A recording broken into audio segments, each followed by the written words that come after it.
Alors, beaucoup d'exercices de génétique concernent l'analyse d'arbres généalogiques, où il faut repérer si l'hérédité présentée est dominante ou récessive.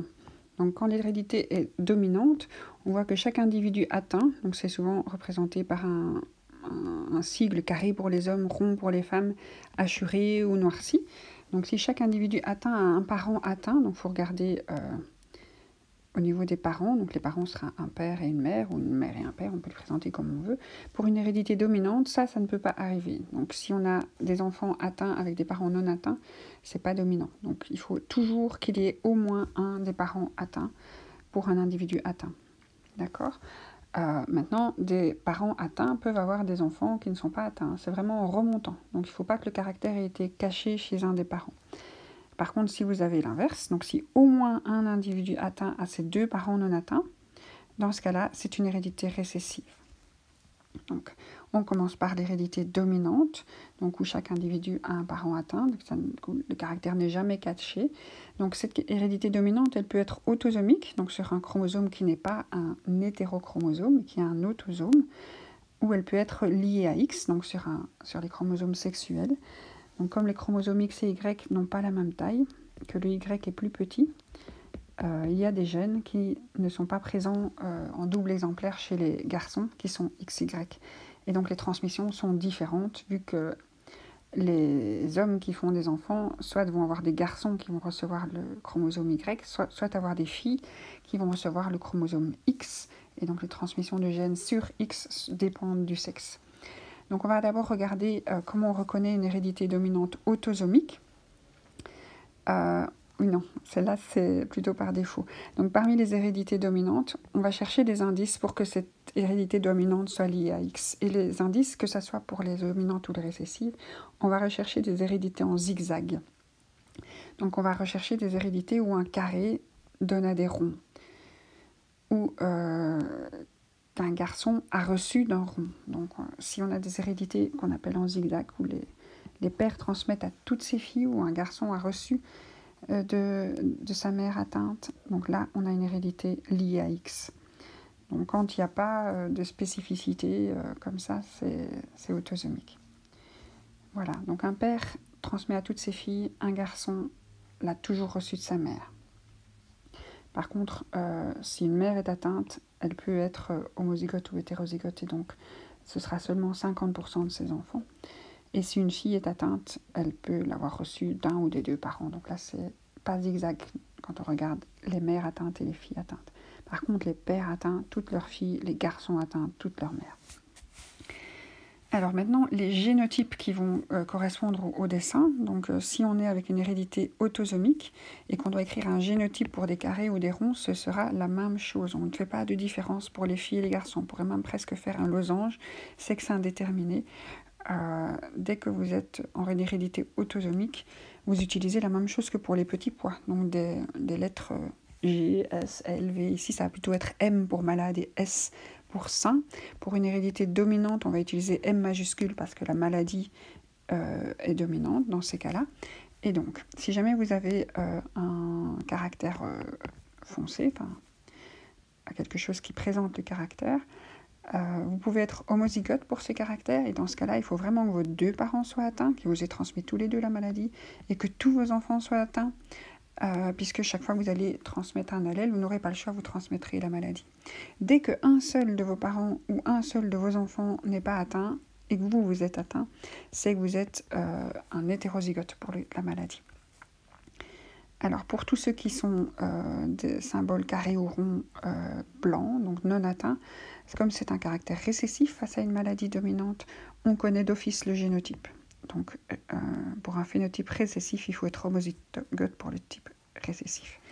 Alors maintenant pour les caractères liés à X, vous voyez qu'on a mis le grand M de la maladie accroché au X, ou le petit S de la maladie accroché au X, et que sur le Y, on n'a pas mis ce grand M ou ce petit S. Alors si vous êtes un garçon, un carré, vous êtes XY et vous n'avez qu'un seul allèle, et donc là c'est pas difficile. Si vous êtes malade, votre allèle c'est X grand M. Si vous n'êtes pas malade, votre allèle c'est X grand S avec le petit Y à côté. Et si vous êtes malade, vous avez reçu ça de votre maman qui est atteinte aussi. Donc ça c'est le zigzag, puisque quand on est XY et qu'on a un garçon, on a reçu le Y de papa Et donc le X de la maladie vient de maman. Voilà. Alors si maintenant vous êtes une fille atteinte, vous pouvez être hétérozygote ou homozygote ou hétérozygote pour ce caractère de la maladie. Si vous êtes homozygote X, porteur de l'allèle dominant grand M, vous devez avoir vos 2 parents atteints et tous vos enfants atteints, puisque vous n'aurez pas le choix, tous vos allèles seront porteurs de la maladie, tous vos gamètes. Par contre, dès que vous avez un seul parent atteint, ou alors dès que vous avez un enfant sain, vous n'êtes pas homozygote. On peut avoir la mère atteinte qui transmet, donc ça. Alors si vous êtes par contre de phénotype récessif, vous êtes obligé d'être homozygote, et donc petit S sur le X pour les deux. Donc ici, si on a au moins un individu atteint qui a des parents non atteints, donc si le caractère a été caché quelque part, c'est une hérédité d'un caractère récessif. Et donc la maladie sera écrite avec un petit m, alors qu'avant on utilisait des grands m. Alors des indices pour repérer une hérédité récessive liée à X, de nouveau c'est zigzag, c'est le même principe que pour la dominante. Donc si vous avez des choses qui vont des ronds au carré et des carrés au rond, ce serait bien possible que ça soit lié à X. Donc si une mère est atteinte, et ça c'est rare parce qu'il faut être homozygote et avoir tout, et elle transmet à tous ses garçons, mais on ne le verra pas souvent dans un arbre, une mère atteinte, si c'est des arbres réels. Hein. Et une fille atteinte va avoir son père atteint. Une fille atteinte a son père atteint. Puisqu'une fille atteinte doit être homozygote, les 2 parents doivent être atteints, doivent être porteurs de l'allèle. Chez le père, ça se verra d'office. Chez la mère, ça ne se verra pas d'office, c'est possible que ça ne se voit pas. Et donc si vous avez ces histoires de zigzag à nouveau, vous avez plutôt quelque chose de lié à X. Si vous n'avez pas ces histoires de zigzag, vous traitez l'hérédité comme des petits pois. Et donc quelque chose de récessif, vous mettez 2 minuscules. Quelque chose de dominant, vous pouvez mettre 2 majuscules ou être hétérozygote pour cette maladie. Alors, quand vous êtes de phénotype récessif, la maladie récessive, vous êtes sûr d'être homozygote pour le génotype récessif. Si vous êtes dominant, donc le caractère sain, ici vous pouvez être homozygote ou hétérozygote. Si aucun de vos parents est atteint, ni aucun de vos enfants n'est atteint, il est possible que vous ne soyez pas porteur. Mais dès qu'un enfant est atteint ou dès qu'un parent est atteint, il est possible que vous soyez hétérozygote pour la maladie. On appelle ça les porteurs sains. Ceux qui ne le montrent pas mais qui le transmettent. Alors pour l'hérédité liée à X, c'est le même principe, petit m pour la maladie, grand S pour le caractère sain. Si vous présentez la maladie récessive, vous n'avez pas le choix. Vous devriez être homozygote pour les caractères récessifs, ou en tout cas ne présenter que l'allèle récessif. Chez l'homme, il n'y en a qu'un de chromosome X. Pour le caractère, donc de nouveau pour les garçons, c'est pas difficile. Le seul allèle qui se montre est celui sur le X. Donc s'il est sain, c'est le grand S. S'il est malade, c'est le petit m. Chez la fille, si elle est malade, c'est la maladie récessive, et donc on connaît son phénotype. Et cette fille atteinte a toujours son père atteint, puisque son père atteint a dû lui donner le XM, et donc c'est le seul allèle qu'il a, et donc il aurait été malade aussi. Alors quand la maman n'est pas malade, elle peut être homozygote et donc ne pas être porteuse, ou elle peut être hétérozygote et être porteuse mais ne pas le montrer. Et donc si elle n'a aucun parent, aucun enfant atteint, on peut imaginer qu'elle est homozygote, mais c'est jamais sûr. Ça peut être caché longtemps. Et par contre, dès que le père est atteint, ou la mère, elle est hétérozygote. Dès qu'elle a des enfants atteints, elle doit être porteuse. Alors la dernière chose à voir en théorie, c'est l'histoire des groupes sanguins. Les groupes sanguins A, B, O. Il y a une codominance entre l'allèle A et B, et l'allèle O est récessif. Et donc si vous êtes de groupe sanguin phénotype montré sur votre carte de groupe sanguin A, comme c'est dominant, il peut être homozygote ou hétérozygote, avec un récessif à côté qui ne se montre pas. Pareil pour le B, comme il est dominant, vous pouvez être homozygote pour les caractères dominants, ou hétérozygote avec un récessif qui ne se montre pas. Alors comment est-ce que vous pouvez déterminer quel est le génotype de quelqu'un de groupe sanguin A ou B comme ça, comme vous avez le choix? Dès que vous avez un enfant ou un parent qui est O, c'est que vous avez eu une transmission de l'allèle O, puisque une personne de groupe sanguin O est d'office de génotype double récessif. Et donc, si vous avez un enfant qui est double O, vous avez dû transmettre le O. Et donc, dans ce cas-là, vous êtes AO.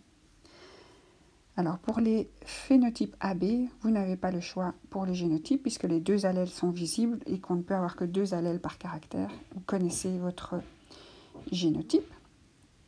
Ces personnes AB ne peuvent pas avoir de parents ni d'enfants O, puisqu'ils n'ont pas reçu de petits allèles O dans leurs gamètes qui les ont formés. Pareil, si vous êtes de groupe sanguin O, vous connaissez votre génotype, puisque c'est récessif, il ne s'exprime que s'il est homozygote. Et si vous êtes O, vous avez reçu O de chacun de vos parents. Et donc vos parents doivent avoir le petit O, donc ils peuvent être A, B ou O. Et si vous avez des enfants, vous allez donner le O. Et donc vous ne savez pas faire de AB. Voilà, après il y a les questions. Alors les questions, il y en a eu beaucoup. En 2017, il y en a eu quelques-unes. Des questions d'arbre généalogique. On voit qu'en 2017 et 2018, ils ont ressorti le même arbre généalogique, avec quelque part la même question. Donc cette fois-là, si vous aviez préparé avec les questions de l'année précédente, c'était facile. Donc il y a eu encore une deuxième fois le même arbre qui est sorti. En 2018, en septembre et en juillet, il y a eu une question sur le même arbre compliqué, avec ici un dihybridisme, il y a 2 maladies, et une recombinaison, un crossing over. Donc t'es pas piqué des vers. Donc toujours le même arbre, mais une autre question, j'imagine à l'autre examen, mais je n'en sais rien. Alors en 2018, encore une question, et puis on arrive aux questions de 2019. Donc 2019, des questions sur des arbres.